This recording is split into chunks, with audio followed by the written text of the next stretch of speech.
So we're in chapter 7 now. Итак, мы сейчас с вами в 7 главе. Alright, so now Job turns to the Lord in chapter 7. В 7 главе Иов обращается уже к Господу.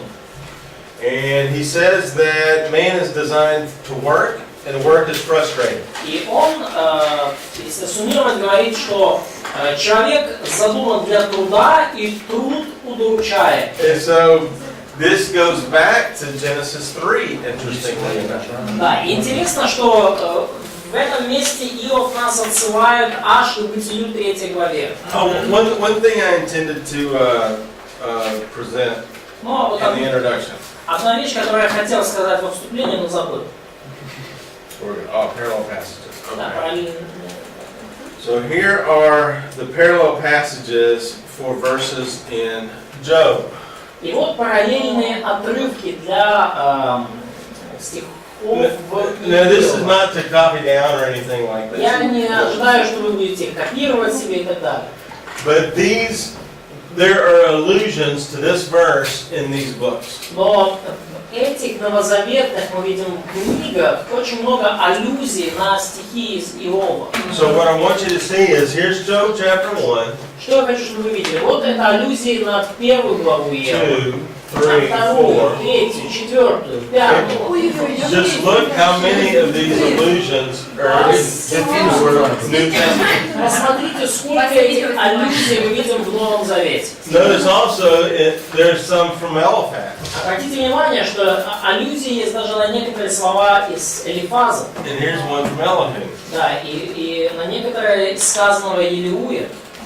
And then of course these are from God's speech. Конечно же, там вот уже из монологов Бога тоже очень много. You send me that file there. Sure, yeah, that'll be with I'll send that over there to you. But the point is, notice how often this book is referred to in the New Testament. Что я хочу сказать? Обратите внимание, как часто на эту книгу, пусть и не явно, но ссылаются авторы Нового Завета. Now this sorts it a new way. Notice in the Gospels we have Matthew. Да, например, вот по-другому чуть расставлен. Например, вот в Евангелии, там Матфея, сколько указаний. All four Gospels refer to Job. По всему Евангелию мы видим, по всем Евангелиям мы видим, может быть, явно или неявно отсылки на Иова.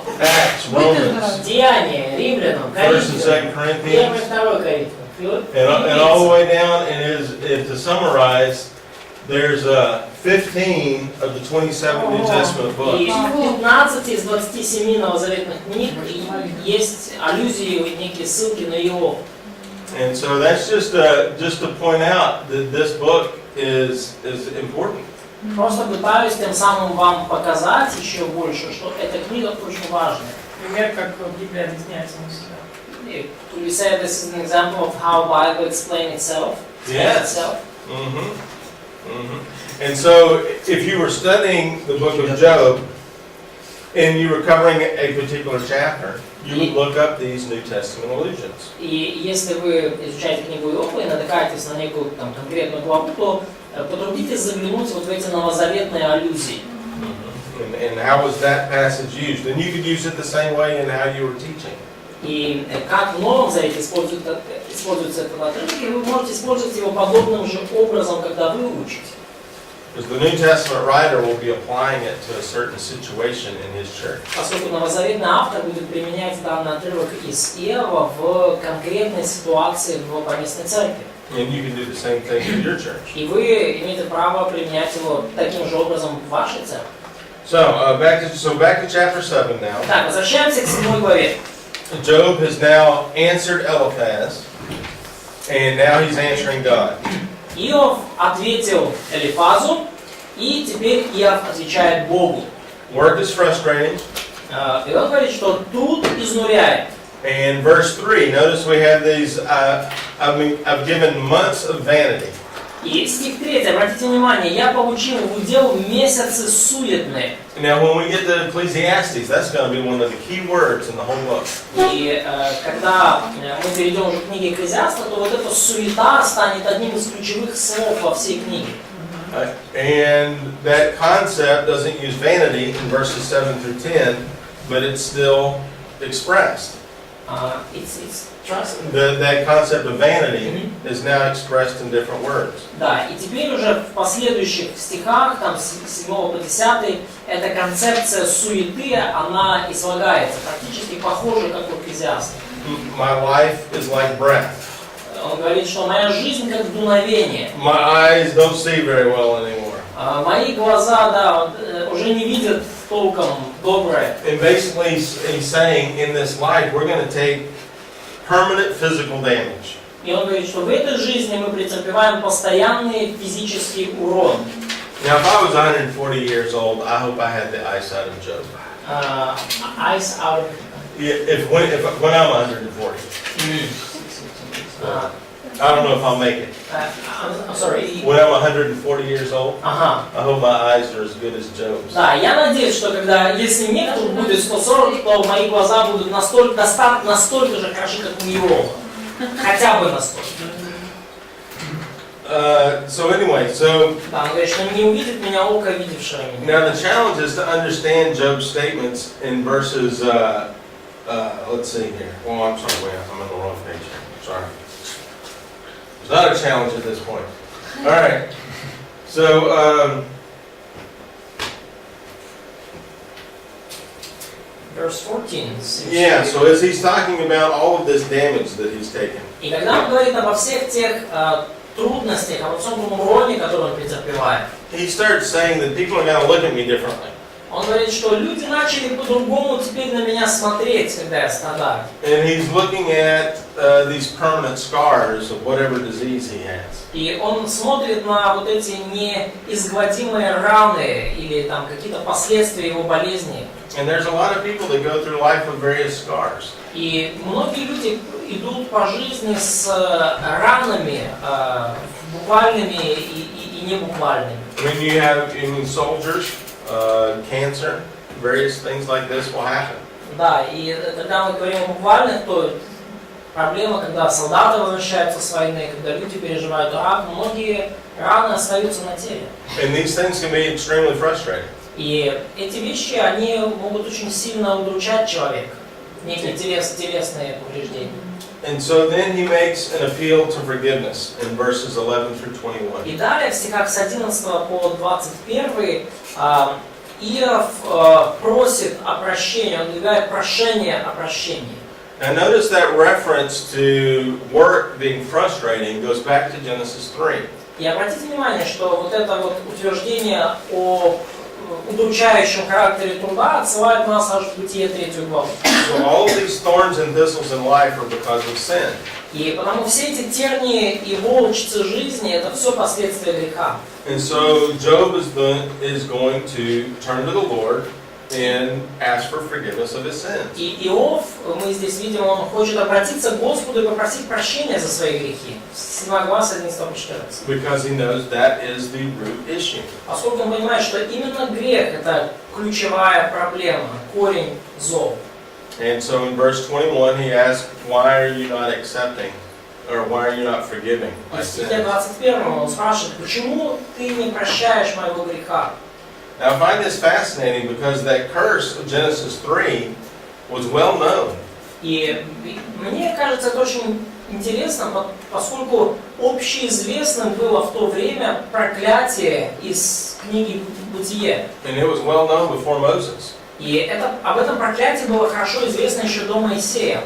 О проклятии, которое Бог наложил на землю и на творение в целом. I think it's interesting when you think of ancient mythologies. И я думаю, довольно интересно, когда вы, например, изучаете древнюю мифологию, Those are twisted memories of what actually happened. то вы видите, что эти древние мифы фактически это искаженные воспоминания о том, что на самом деле случилось. Who's the Greek woman that opened the box? Oh, Pandora. Pandora's box. Yeah. Да, ящик Пандоры в греческой мифологии. Женщина, которая открыла там ящик с гадюками.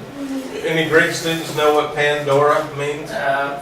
Вы знаете, вот исследователи греческого, Пандора как переводится? Пан, все. Dora? Дора. Gift. Да. All gifts. Все дары. So she gives all these gifts to the world. Да, то есть Пандора все эти дары, подарочки, в кавычках, подарила мир.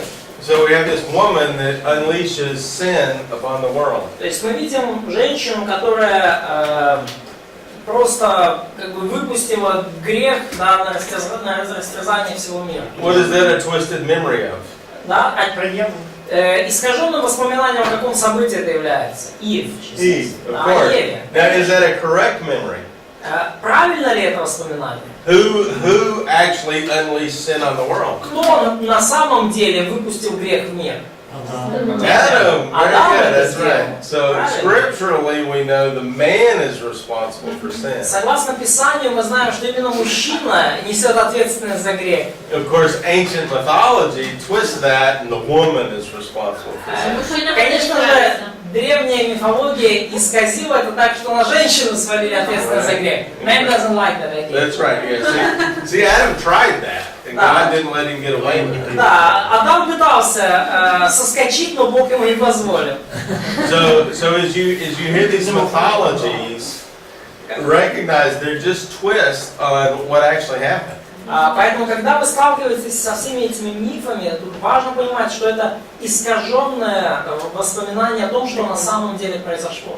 But I fully believe that what happened in Genesis 1 through 11, everybody knew that. Но я, like in times of Job. Yeah, in the times of Job, all around the Да, world. но я совершенно уверен, что все события Бытия с 1 по 11 главу во времена Иова были общеизвестны по всему миру. Particularly if you're interested in studying the flood. И особенно интересное изучение будет, если вы исследуете мифы о потопе. Everybody has a Noah and the ark story. В каждом потопе есть, в каждом народе есть некие упоминания о потопе, о ковчеге, о Ное. But they're all twisted. Но они все искажены. I think one group has the ark shaped like a cube. Да, и, по-моему, какого-то народа ковчег был в форме куба. Any engineers know what would happen if you put a cube in the water? Да, любой инженер понимает, что будет, если вы куб поместите в воду. Talk about пьяница. Мы с вами говорили уже про пятницу и пьяницу, да? Вот примерно так оно и будет. So the dimensions in Scripture are accurate because that ark would float perfectly in a horrible sea. Да, размеры, данные в книге «Бытие», они действительно точны и достоверны, потому что корабль с такими размерами, он просто идеально будет держаться на воде во время жуткого шторма. So here's another one of those points that the ancient world knew of the fall of man and knew it was because of sin. И вот еще одно доказательство того, что в древнем мире знали о падении человека и знали, что это случилось по причине греха. Слышно, что есть другие версии ковчега формы, помимо вот этого, которое буквально описано. Да, именно это он сказал. Да. Есть другие версии? Мифы. So you mentioned that there are different tales about the flood and the ark and Noah, which are like distorting what Bible actually says. So we have those around different like tribes and nations in the world. Yeah, like Hawaii has an ark. I think there's 8 people, and they actually have I think it's the years. The age of Noah is accurate. Да, например, на Гавайях есть легенда, да, о том, что 8 человек спаслось в потопе, они даже возраст Ноя указывают точно, ну, согласно Писанию. Now, of course, the Hawaiians have the little rails on their boat. It's on a skid. Rails. You seen the Hawaiian boats that have the little... Yeah, they have the little boat, and then they have the little things that come out, and they have the little... Да, ну, конечно, поскольку это гавайский миф, то там были, ну, знаете, такие вот балансирующие специальные приспособления на этом ковчеге. Поскольку у них лодки так строятся. So they have problems with their story too. Поэтому в их истории тоже есть проблемы. So the way we should think of this is there are real events in history Да, поэтому как нам нужно это все читать? Это реальные исторические события, And the Bible accurately tells us about those events. о которых Библия говорит точно и в достоверных деталях. So the people of the world are not twisting the Bible. Люди мира исказили не Библию. The people of the world are remembering the actual event incorrectly. Люди мира просто неправильно запомнили действительно реально происшедшие события. And that's the way we should understand how these things happen. Именно так нужно понимать происшедшее. So now in chapter 8, Теперь мы переходим к 8 главе. we have Bildad giving his first speech. И мы видим, как Билдад высказывается в первый раз. Now Bildad starts talking about the predictability of life. И Билдад начинает говорить нам о предсказуемости жизни. So Bildad is the guy that sees everything in black and white. Билдад это такой человек, который все видит в черно-белых тонах. Anybody have friends like that? У вас есть такие друзья? Yeah. Well, this is Bildad. Да, вот это так или так, видите? Да, вот такой Билдад. So everything for him was very straightforward. Поэтому у него все прямо, четко и предсказуемо. If you do this, God will do that. Если ты делаешь это, Бог вот это сделает. So now there's a little bit of truth in this, Немножко в этом есть доля правды. and we'll see that in Proverbs, И мы right? увидим это позже в книге Притч. The righteous person does this, or this happens to the righteous. Праведный человек поступает так. Вот такие вещи случаются с праведником. And the wicked person does this, and this happens to the wicked. ТЧК. Вот такие-то вещи делают нечестивые, и такие-то вот нехорошие вещи с ними случаются. ТЧК. So we need to recognize that God does punish the wicked, Поэтому нам нужно понимать, что Бог действительно наказывает нечестивых. and God does preserve the righteous. И Бог действительно хранит и бережет праведников. But the problem with this can turn into a contract with God. Но проблема в том, что такое мировоззрение может легко привести к идее некого контракта, договора с Богом. In our minds, man is now running the universe, and God is responding to man. Да, когда Бог чем-то обязан человеку, и тогда уже получается у нас, что человек правит Вселенной, и Бог как-то на это реагирует, как-то отвечает человеку. And God is going to either punish or bless based on our horizon. Да, и Бог, получается, Он наказывает или благословляет, исходя из того, как нам кажется. And usually our horizon is Monday afternoon, and sometimes we'll wait till Wednesday. Да, и нам кажется, и нам видится максимум до утра понедельника, в лучшем случае до обеда среды. Это наш горизонт, это наш охват временной. But that is not how God runs His universe. Но Бог по-другому управляет своей вселенной. So, in verses 1 through 7, Bildad starts speaking. В стихах с 1 по 7 Билдад начинает говорить. 8 глава с 1 по 7 стих. Now notice that a while back in chapter 6, verse 26, И обратите внимание, что было еще перед этим. 6 глава, 26 стих. Job warned his... 26. Yeah, 6:20. I mean, don't, but, you know, just a few minutes ago, 15 Да, minutes ago. буквально несколько минут назад, 15 минут назад мы говорили. Job warned his friends, don't discount my words. Иов попросил своих друзей, не преуменьшайте, не принижайте мои слова. Now look what Bildad says in verse 2. Посмотрите, что говорит Билдад, 8 глава, 2 стих. The words of your mouth are a mighty wind. Слова уст твоих, бурный ветер. Don't do that to your friends. Пожалуйста, не поступайте так со своими друзьями. That's exactly what Bildad does. Вот именно так поступает Билдад. Вот как Иов сказал, вот так он и поступает. And this is really unfair of Bildad. И это несправедливо с точки зрения Билдада. And when we get to when we get all the way to the end, the Lord's going to commend Job for saying what is right. И когда мы уже добираемся до конца книги, мы видим, что Бог похвалил Иова за то, что он говорил верно, что он говорил правильно. Now notice how he lines these things out. Но обратите внимание, как Билдад здесь излагает. If you do this, God does this. Если ты поступаешь так, то Бог поступит вот это. Life becomes a series of case law events. You know, just this, it's all law. Да, жизнь превращается в один из, просто как набор почти физических законов, да, все как закон. Если там кнопку нажмешь, то вот здесь газировка польется. Now, that's too simplistic.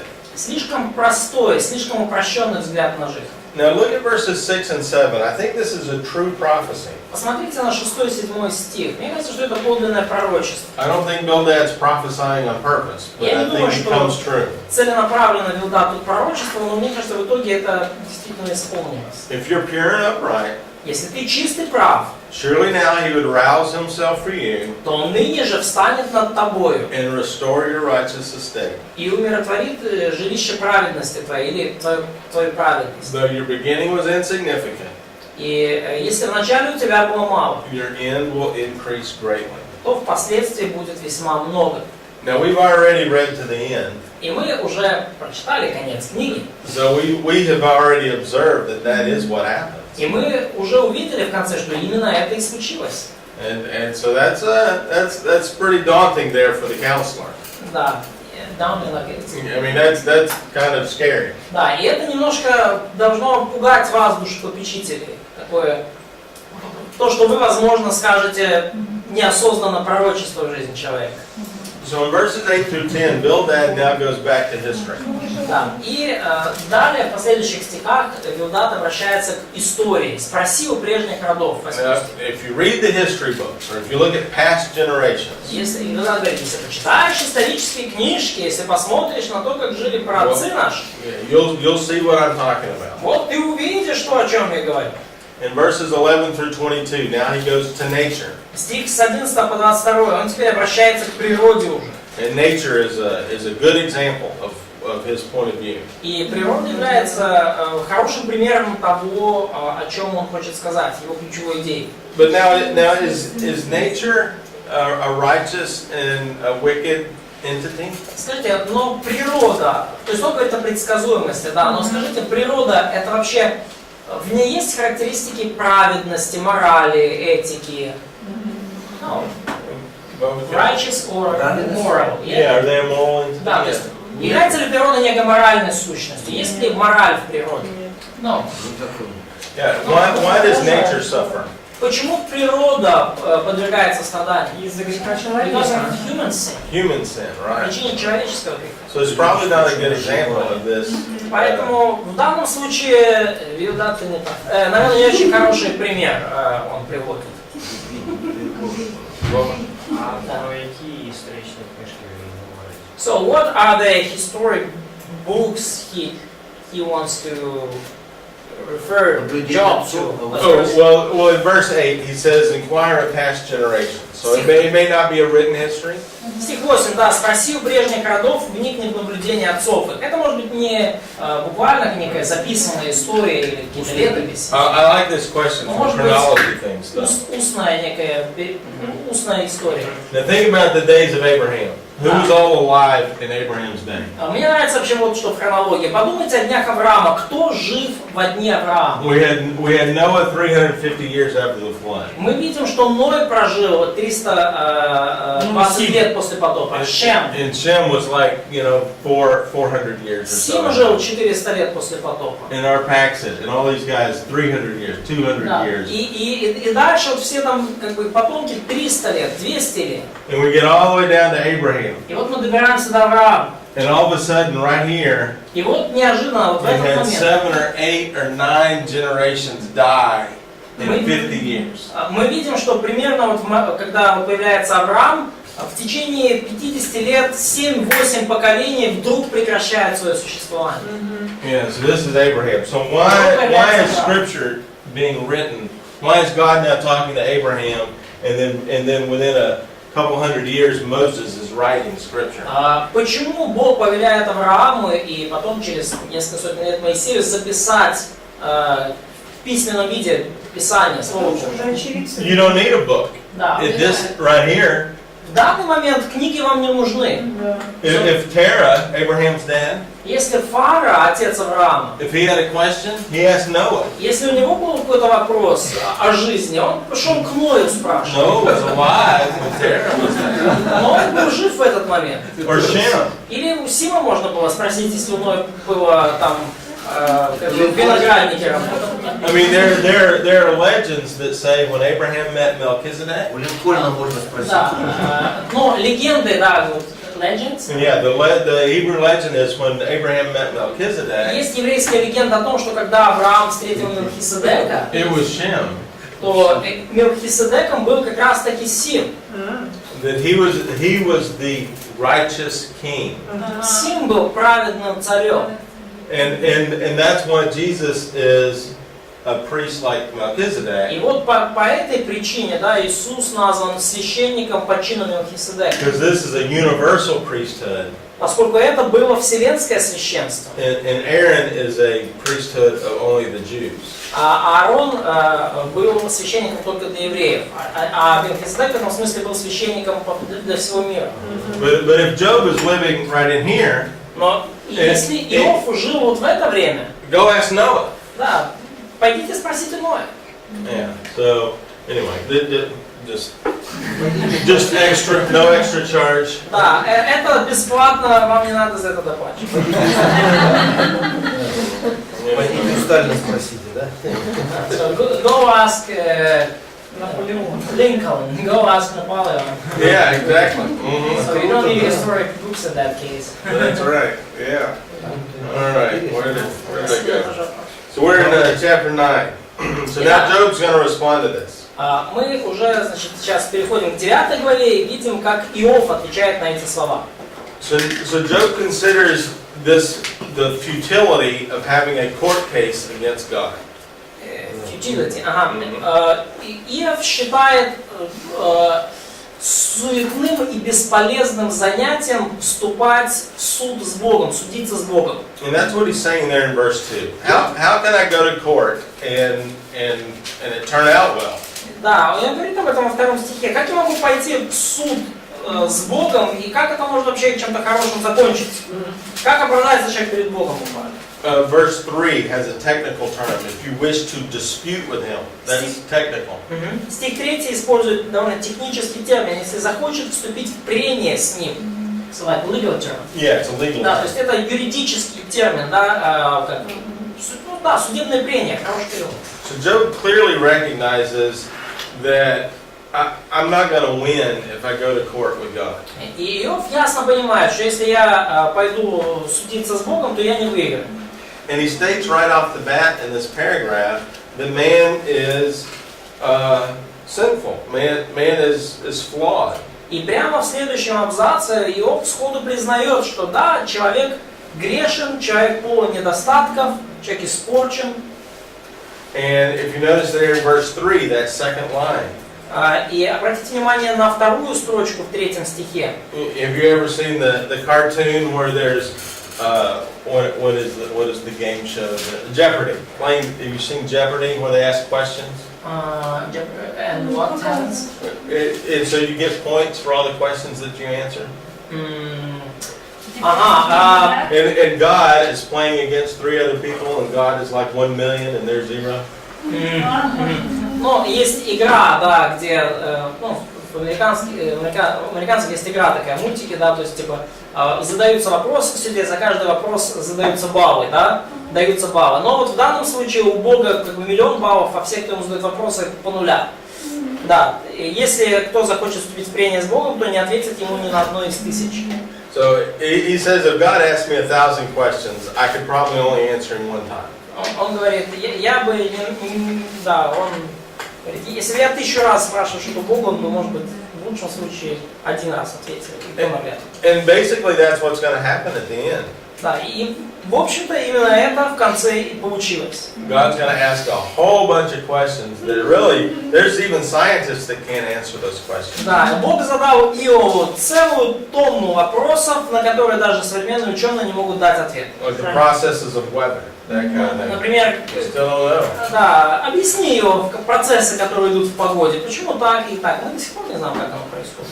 So in the next several verses, what Job is saying is that God set the rules and God created the physics of the world. И в следующих нескольких стихах Иов утверждает, что Бог установил правила, Бог создал физические законы, которые царят в мире. And I would say that verse 9 И, speaks about revelation. и я могу сказать, что с моей точки зрения стих 9 главы говорит об откровении. Beer and Orion Pleiades. When he laid out the constellations, those original, what's that called? The zodiac. Originally, they spoke of the Lord.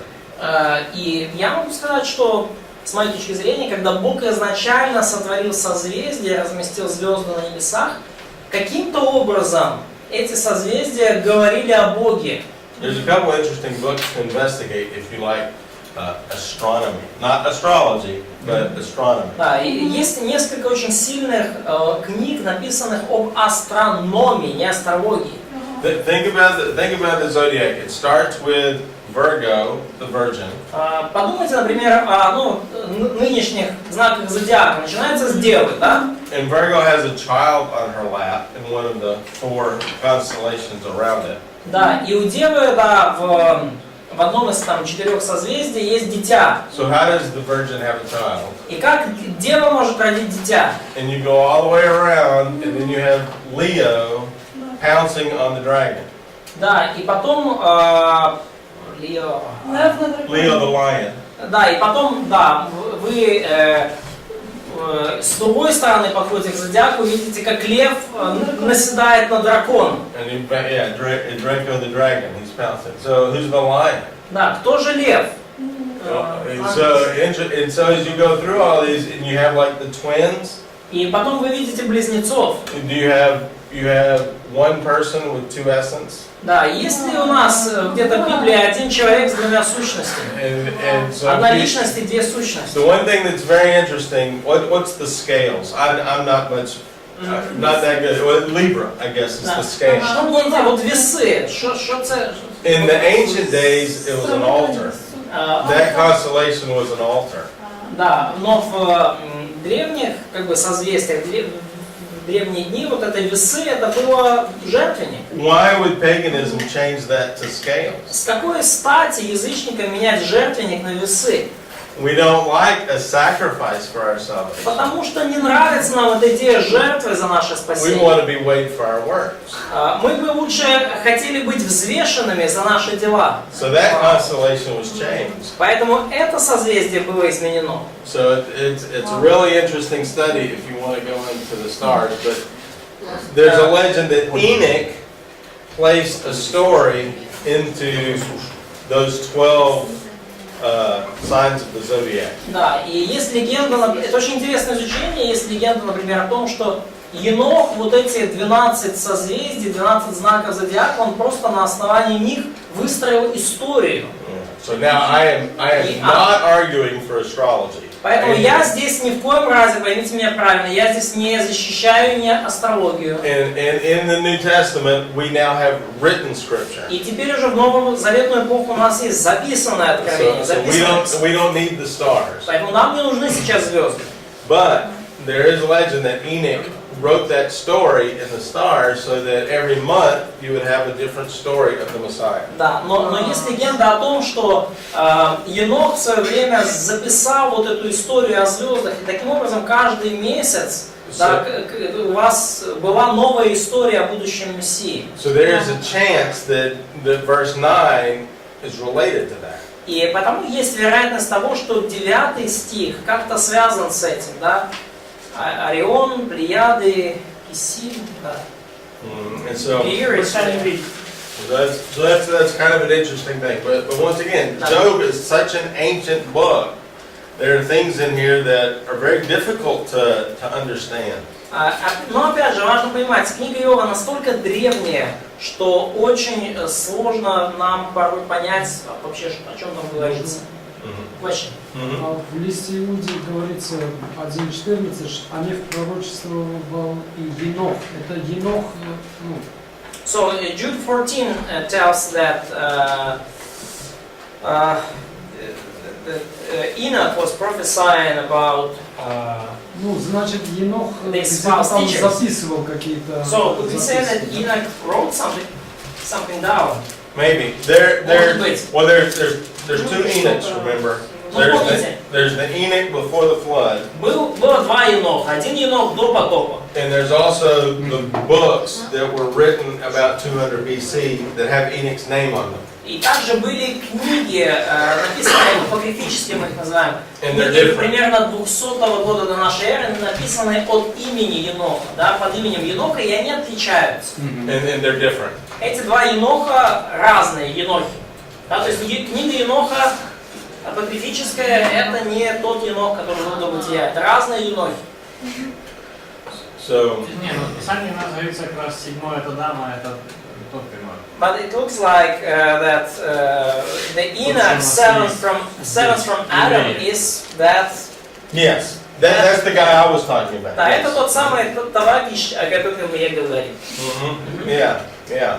So he wrote something, but what? I mean, did Noah have it on the ark with him? Did he have the book? То есть Енох что-то записал, но что это было? Было ли это с собой у Ноя, взял ли Ной с собой в ковчег его текст? Or did he write it in the stars? Или что-то Енох написал как на звездах, составил какую-то историю на основании звезд? Yeah, so interesting. Интересно. So, I don't have a certain answer, but У that's меня нет something. однозначного ответа. Could you recommend the book? Or... Size. Let's see. Let's look it up. We got an internet, don't we? Сейчас я спросил про эту книгу, где, ну, откуда он цитирует эти идеи, он говорит, ну, абсолютно, у нас уже есть интернет. Да, это откуда про созвездие, это что хочу знать. Потому что мне часто попадаются те, которые видят. So some of them they would like to know more about it because we in our culture we have a lot of people who are like into astrology. Yeah. So they read these horoscopes and stuff like that. And, You definitely want to stay away from that. ну, однозначно вы, конечно, хотите держаться подальше от астрологии, сами лично, of course. This one, Size, S-E-I-S-S. Да, Says, да, автор Евангелия в звездах. Yes. And Bollinger, Witness of the И Stars. Буллинджер, да, свидетельство звезд. Could you send me the Yeah. Gospel Stars? Yeah, I see. Joseph Ace. Ну, на русском Yes. точно нет. Joseph A. Size. Can you make a screenshot and send it to me? How do you do that? Whatever. I'm getting it right up back. I'll pull it up. Okay, yeah. На русском So I've read these two, and they're very interesting. Я прочитал две книги, которые с двух концов, и они очень интересны.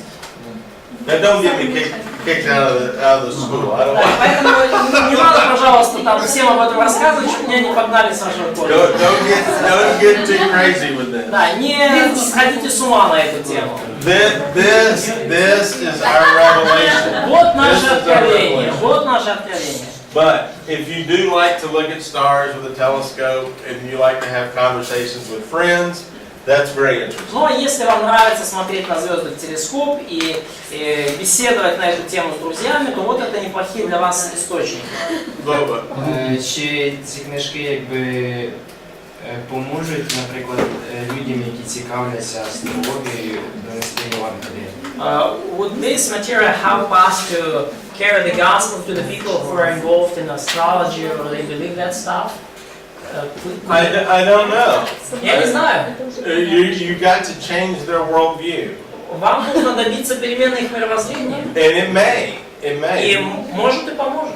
These things, they're very, very interesting because a lot of the star names have a Hebrew name originally. Да, это вообще эти истории очень интересны, потому что у многих звезд изначально еврейские названия. There's one constellation that's very interesting. Есть одно очень интересное созвездие. there's 2 or 3 dragons in the stars. В созвездиях вообще есть 2 или 3 дракона, да? And one of them's the big, long Draco, the dragon that the lion is pouncing on. Да, и одно из созвездий это такой большой здоровый дракон, на которого нападает там лев. And there's another dragon that goes straight up into the sky near the north, I think. Да, и там есть еще один дракон, чуть поменьше, который ближе к северу там появляется. Well, there's a very bright star in that constellation. Like Polar Star. Not the polar star. Да, и там есть очень яркая звезда в этом созвездии, не полярная, And I другая. think that star's called Satanus. И эта звезда называется Сатанас. And it's fading. И она угасает. And it has lost 2 or 3 orders of magnitude in the last several hundred years. И за последние несколько там сотен там лет эта звезда потеряла несколько, скажем так, как сказать, на несколько порядков потеряла в своей мощности, да, в своем You излучении. know, if you study astronomy, a star has a brightness. Да, если вы изучаете астрономию, то знаете, что у звезд есть некая яркость, это измеряемая In the величина. medieval ages, it was a certain brightness, and now it's a lot less. И, например, в средние века эта звезда была достаточно яркая, сейчас намного менее яркая. Personally, I think that's fascinating. Лично я считаю, что это занимательно. Is it scriptural? No, but I think it's very interesting. Скажем так, библейское ли это исследование? Ну, навряд ли, но интересно. And the psalm that y'all turned your homework in. Да, и псалом, который вы дома изучали, да? Nature speaks without a voice. Небеса проповедуют славу Божью без голоса, да? So this would relate to general revelation, Это связано с общим откровением. and this could be a method to get somebody to special И revelation. может быть это станет для некоторых методом, путем, благодаря которому они заинтересуются особым откровением, записанным откровением. So anyway, so that's your interest. That's interesting, and I think that's what this passage in Job is talking about. Да, но если вам интересно, то вот знаете, что это есть. И мне кажется, именно об этом говорит Иов в 9 стихе, упоминая созвездие. But once again, stomp my foot, speculation.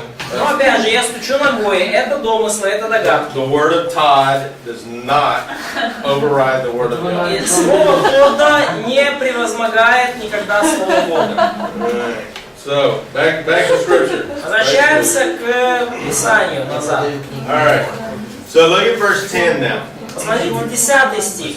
Again, Job is replying to Bildad, who says nature shows that everything is cause and effect. Опять же, Иов здесь отвечает Вилдаду. Вилдад утверждает, что все в природе имеет причинно-следственную зависимость. And it's true that God put the rules of physics into place. И это правда, что Бог установил законы физики. But read verse 10 there to Но yourself. прочтите стих 10.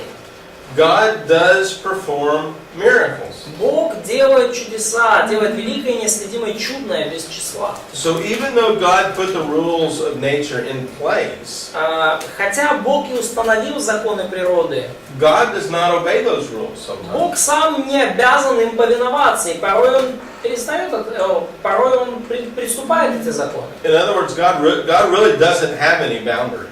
Иными словами, у Бога нет никаких пределов, Он не подлежит никаким законам. So Job is, on the one hand, Job is answering Bildad's question.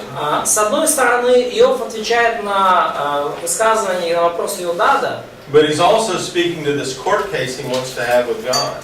но также он здесь говорит, словно бы вот на этом заседании суда с Богом.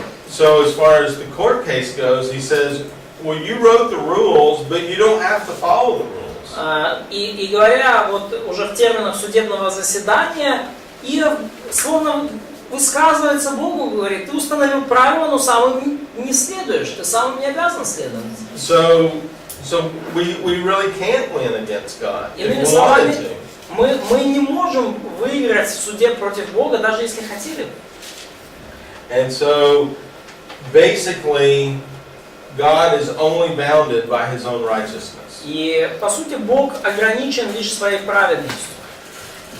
And so now in verses 13 through 24. It's a very interesting passage.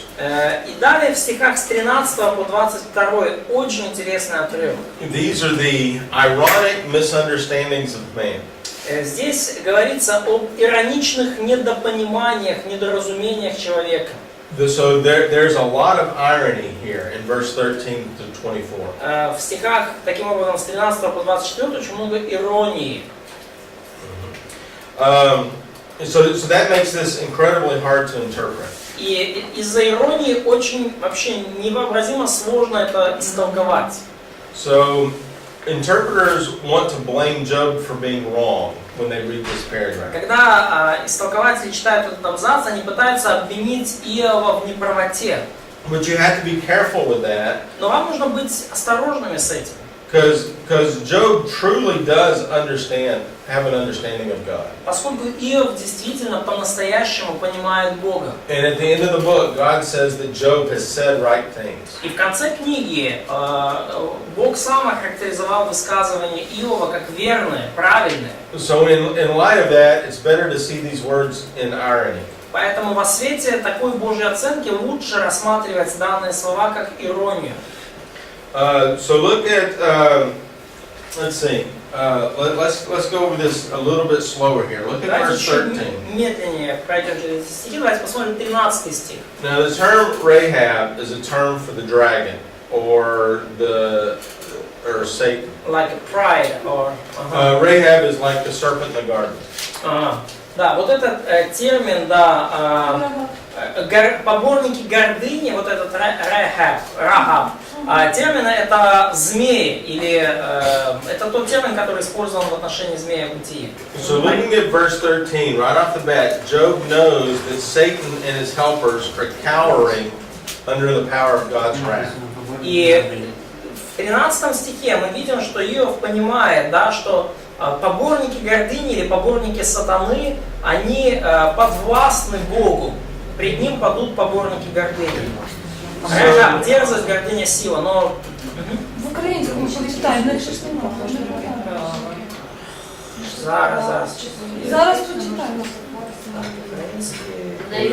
Помощники Раава перед ним падут. Ну, как бы, да. Да какой стих?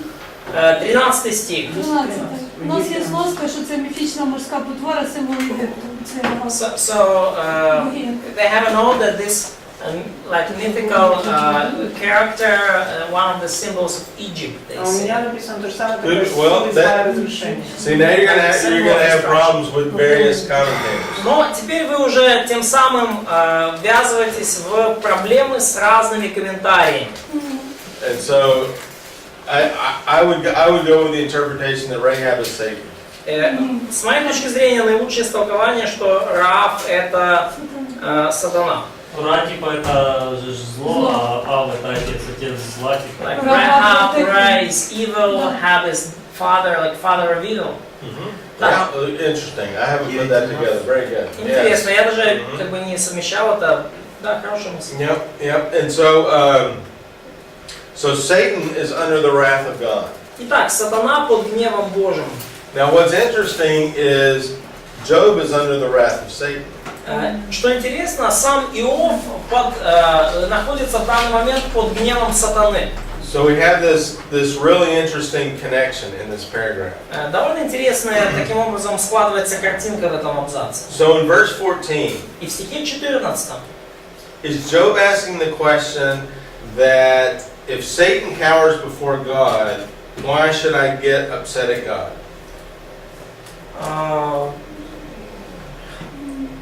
It's so if Satan is asking God, how could I? No. If Satan is scared of God, and he's under God's wrath, in verse 13. Да. И смотрите логика 14 стиха. Если сатана боится Бога и сам под Божьим гневом, да, стих 13.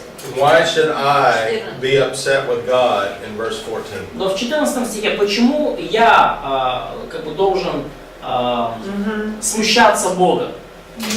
And so he says, I need to be very careful in the way I answer God. И потому тем самым он говорит, что я должен быть очень осторожным, когда отвечаю Богу. So in other words, Job is aware Тем более. of the curse of the garden. А? Job is aware of the curse of the garden. Поэтому Иов в курсе того проклятия, которое было наложено в Эдемском саду. Он знает об этом. And the serpent got punished for saying falsehood about God. И сатана, змей, был наказан сурово за то, что неверно говорил о Боге. So I better be careful too. И Иов, логика Иова такая, что мне тоже надо быть поосторожнее.